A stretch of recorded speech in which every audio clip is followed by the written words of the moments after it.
When an object is desired, it is established as a negative existence. So desiring the object, again, is an affirmation of the object of love and desire.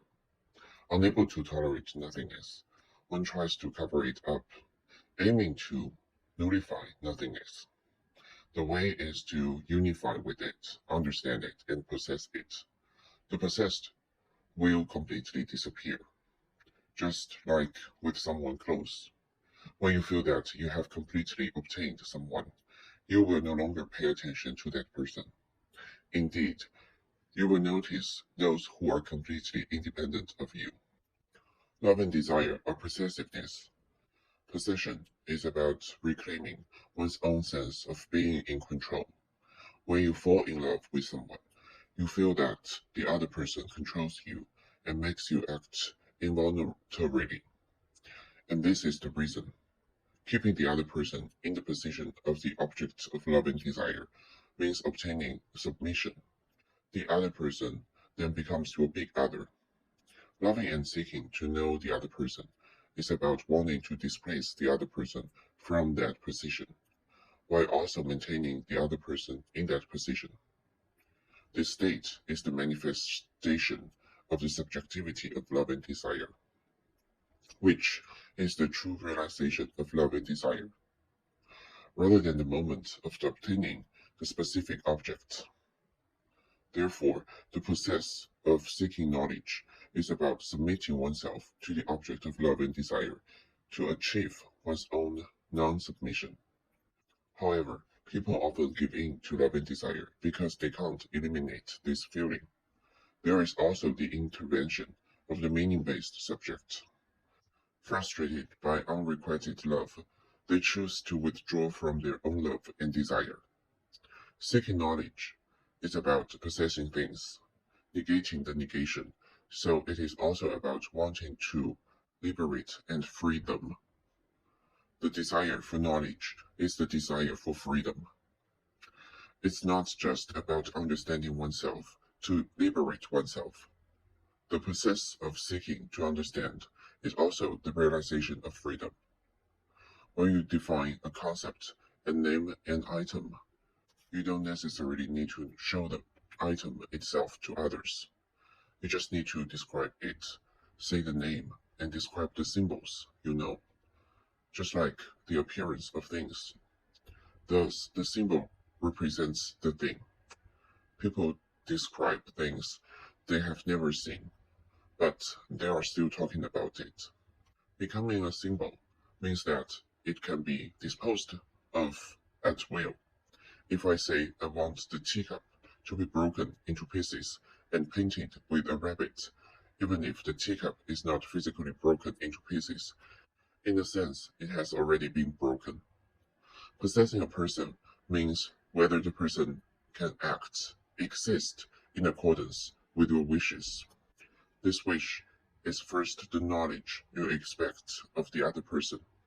That is, the way you understand the other person. This knowledge is entirely the knowledge of your ideal self. The way you expect the other person to be is the self you want to become and the way you think of yourself. When you find that the other person is not like this, it is a failure of understanding. That is, a failure of love and desire. Love and desire are the efforts to infuse libido towards the object to achieve the ideal self, and this effort is doomed to failure. That is, there is a split and inconsistency between your relationship and the mirror self of your lover.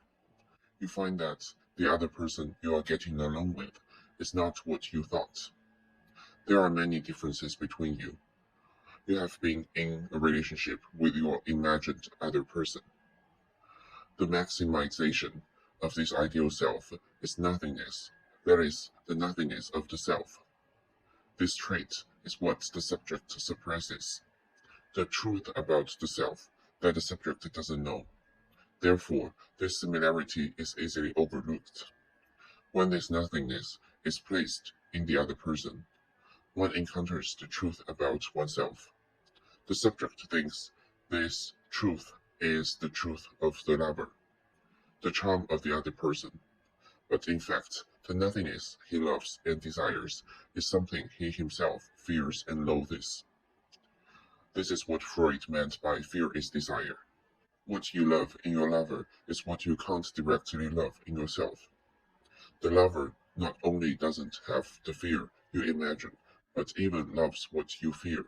That is to say, what you fear is your own love. When you place the truth about yourself in the other person and love it, ultimately, love can lead to the love of your own unconscious knowledge, rather than the imaginary self.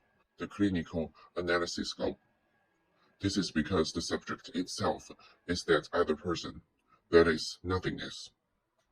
The mirroring between the big others mentioned earlier. When the other person occupies the position of the object of love and desire, you want to seek knowledge and understand the other person. This is a continuous process of feeling nothingness. When the subject feels that he knows enough and fully understands, love and desire will disappear, and the other person will no longer be unique. You are no longer that special person, but it's not your fault. Don't cry. This uniqueness is given by the subject from the very beginning, so it can also be taken back. If it is completely up to you to decide, the other person can't take it back. Just like when people later find that their lover is just an ordinary person, no different from others. This is the shedding of the quality of nothingness. Of course, there is possibility of turning to that position again. Thus, the other person can no longer represent the self, and there is no longer love and desire towards the self. Love desire are always directed towards the self.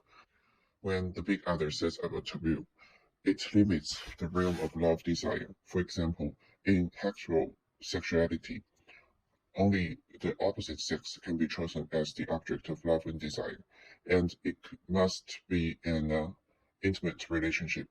These are all the regulations of the big other. When people don't agree with these regulations, they will set up their own objects of love and desire and break various restrictions. This is still a negation of the negation. There is homosexuality, which is against the heteronormative hegemony. It is an expression of love and desire that goes against the prescriptive nature of love and desire, and the subject always has such fantasies of going against the prescriptive nature of love and desire. Heterosexuals may fantasize about same-sex love, incestuous love, or even love for a teacup, but they don't necessarily act on these fantasies. This is the difference in whether one accepts castration, that is, the difference between neurosis and non-neurosis. Neurotics have love of meaning. They don't do anything for the sake of love and desire. It involves the meaning recognized by others, that is, the ego ideal, the sublimation of love and desire, and they don't completely stay in the stage of the ideal self. When the recognition by others is hopeless, or when one gives up on being recognized and doesn't care about being recognized, one will enter the ideological stage of the ideal self. This is a state of explosive love and desire. At this time, the objects that appear in the world are always in a state of uncertainty and all possess the nature of nothingness. This makes the subject feel anxious, so the subject wants to fill those voids and eliminate nothingness. That is, to understand the objects. Understanding the objects means killing the unknown nature of the objects. In the process of seeking knowledge, the subjectivity of love and desire is manifested. This love and desire make people seek knowledge about various sexual experiences, understand different bodies, and explore new things. But it can also make people seek knowledge about academic subjects, study, and practice. If this love and desire are suppressed and eliminated, it is a negation of the negation. So, this still negates the negation produced by itself. Life is the love and desire of life. Identifying with one's own nothingness, this negation precisely realizes the essence of nothingness. Letting oneself die is precisely to realize nothingness itself, that is, eternal life. The love and desire for life make people believe they will not die. Extreme sports enthusiasts have a strong love and desire for life, so they engage in dangerous activities. It is only the body that dies, because the subject is indeed eternal.